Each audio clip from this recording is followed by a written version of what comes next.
Subject-verb agreement. The subject of a sentence and the verb must agree in number to work. Let's start out by reviewing the subject and the verb. The subject is who or what is doing something in a sentence. Your verb is your action or state of being.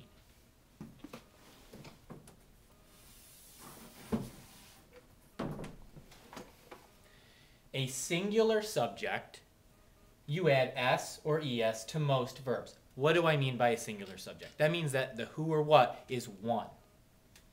The sea lion thrives in Alaskan waters. The sea lion is one. You add an s to the word thrive, singular subject. My dog barks at every person who walks by our house. My dog, one dog, barks with an S.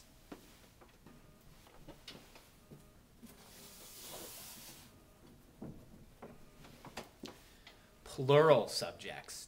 This is when your subject is more than one. And you do not add S or ES. Many animals inhabit Prince William Sound. If I said many animals inhabits, you have the two S's there. Animals and habits, you only want one. If your subject is plural, generally has an S, so you want an S there, and no S on your verb. If your subject's singular, and it would just say an animal inhabits, you want the S on your subject, or on your verb. You either want an S on your subject or an S on your verb, not both. Many animals inhabit Prince William Sound. We run around the track. It's not we runs because you have more than one. If it was I, you would say I run around the track. Or if it was he runs around the track. That's the better example because I is kind of funny and doesn't work good as a subject. But he runs around the track. You put the S there. We run around the track when you have more than one.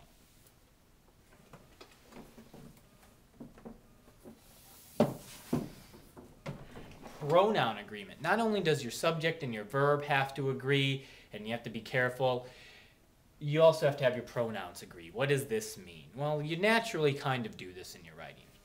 A pronoun must match the noun it replaces. Remember, a pronoun takes the place of a noun.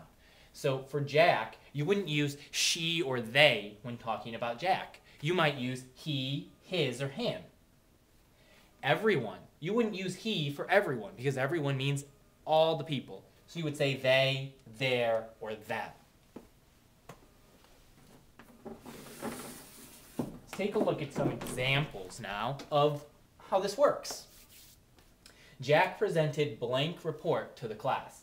So we're not going to say Jack presented Jack's report to the class. We're going to say Jack presented he report to the class, his report to the class, or him report to the class. The correct choice is his. Jack presented his report to the class. So in this case, his replaces Jack. Both sisters had excellent grades on blank report cards. We're not going to say his report cards because it's both sisters. One, his would be a boy.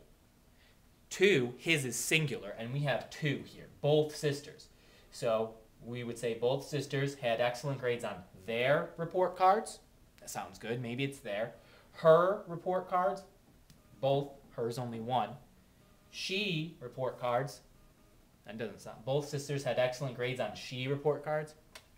And both sisters had excellent grades on they report cards. Well, they matches both, but it's not the belonging to them. So in this case, there is the correct pronoun.